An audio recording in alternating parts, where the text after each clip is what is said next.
fad diets. So we often hear that people with lupus will have friends or family members who will recommend a diet that they've heard about online, or you read about a diet in lifestyle articles where someone's helped to reduce their disease symptoms. And so we get a lot of questions about these. So for the first question, someone has heard various people talking to them about the autoimmune protocol diet or some variation of it.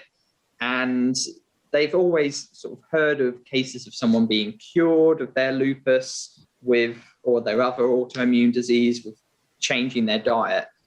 And they're quite skeptical about it. So they were wondering if there's any evidence of diets like this really sort of making such a significant change to somebody's health.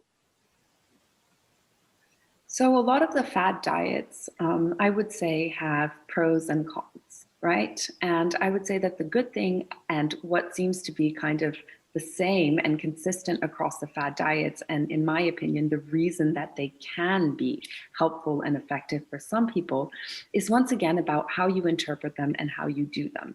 Most fad diets, especially these days, so including the autoimmune protocol diet, including the keto diet, including the, the low carb diet, and even the vegan diet, a lot of these diets are generally supposed to be focused around removing, let's say, starches, simple carbohydrates, processed foods, sugars from the diet. And then each of them are kind of different in terms of what else they're saying you should remove or not remove. So in the autoimmune protocol diet, there's also please remove nightshade vegetables, which is, aubergines, peppers and tomatoes and so on. In the paleo diet, they will tell you remove all grains. In the vegan diet, they will say remove all animal products. But the core of these diets is actually, once again, can you go back to more vegetables, right? More vegetables being kind of the core. So in that sense, yes, I do believe that fad diets can have a positive impact, but if you go too far into the fad diet, so in the keto diet, for example, if you interpret the keto diet as I should be eating mostly meat and you have a vegetable here and there from time to time, that is not necessarily going to be beneficial for your health. In the same way that if you go for a vegan diet and you end up eating basically bread and pasta all the time and having a vegetable here and there, that's also probably not really going to be beneficial for you, right? Which kind of variation of a fad diet you want to take and will maybe work for you is going to be very person focused. So some people thrive on a no animal product diet. Other people feel horrible. They really feel horrible. The same with kind of the low carbs. Some people thrive not having simple carbohydrates and other people just feel horrible. So it's not so much about trying to follow something strictly that someone else has told you is good, but trying to find what works for you. Excellent. Thank you very much. So this next question is from someone who has found water fasting very effective. And they've said typically 3 days.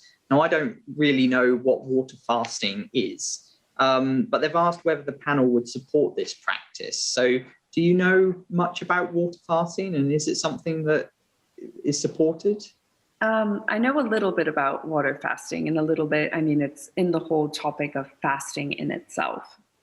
So intermittent fasting, right, whether it's not fasting for a couple of days, for, over 12 hours and so on, does seem to have beneficial effects on health. That said, when we fast for an extended period of time, in certain people, it can actually have detrimental effects as well, because it can activate the stress response. And let's remember that activating the stress response is an inflammatory response. So if we are looking to decrease inflammation in the long run, in certain people, this may not be the way to go. That said, this is once again where I usually tell people, if it works for you, it may just work for you. And it's more about keeping in tune with your body. Are you feeling better after the 3-day fast, or are you actually feeling exhausted and drained? Because if you're feeling exhausted and drained and you're doing it just because you heard somewhere that it's good, that may not necessarily be good for you. Somebody has asked, what is your view on the paleo diet with lupus, where the only animal meat being chicken? So my view on the paleo diet is, if it's working for you, if you find that this is a sustainable diet for you and you're enjoying it and you find that it's making you feel better, then I support the practice for you. Once again, are you ensuring in the paleo diet that you are getting a lot of fresh vegetables, right? Or are you kind of orienting the bulk of your diet around meat and animal products, in which case, if it's chicken twice a day, every day, maybe we can, take the chicken out at least for one of those meals, and instead we can put in some of those legumes. So things like chickpeas, lentils, or maybe some whole grain brown rice, something like that. And that would probably be a little bit more anti-inflammatory and benefit your gut bacteria a little more. So it's, if it works for you, great. You don't have to be so strict about it. You can kind of modify it to the point that you want to modify it, and just, once again, keeping in touch with your body, keeping in touch with what your triggers are, what makes you feel better and worse, and just keeping in mind the big picture, which is the veggies. Brilliant, thank you. So the next, it was a comment rather than a question. Someone suggested that it would have been useful to have a functional medicine practitioner on the panel during the live presentation. I believe that you actually are a functional medicine practitioner, is that right? I am a functional medicine practitioner. I did my course with the Institute for Functional Medicine. And I actually think it's really great that patients are aware that there is functional medicine out there. So for those who don't know what functional medicine is, it's a little bit of a complementary kind of different approach to medicine, where we are looking at how to use food and lifestyle factors, so things like food, movement, stress reduction, to heal patients, and particularly patients who are expressing chronic conditions such as lupus and autoimmune diseases, and to even try and not only prevent or manage, but even reverse some of these conditions using food and lifestyle as opposed to medication, and looking for the real causes of these symptoms. Great, thank you.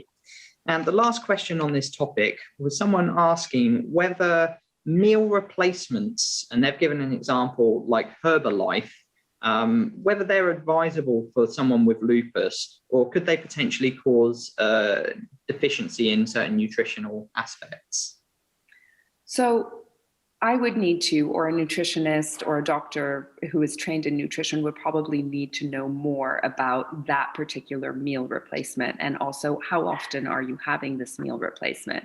And, does this meal replacement not only maybe not have adequate nutrients, but is it also kind of processed and has a lot of emulsifiers and additives and maybe some added sugar that are definitely not going to be beneficial. The other thing about meal replacements that I would caution for is that people tend to use them for a short period of time on kind of a diet type of way, and that tends to not be sustainable in the long run, right? And so they will calorie restrict using a meal replacement, and then they will stop, and as soon as they're not calorie restricting anymore, they will put on all the weight back, and at the same time their metabolism will have dropped. So in terms of dietary changes, it's probably best to find something that is sustainable in the long run, and to make the changes, once again, one by one, very slowly, trying to incorporate the vegetables, trying to get rid of the sugars and the processed foods, and something that you will enjoy, right? Food you will enjoy in the long term, and that will make you feel good. Excellent. Thank you ever so much.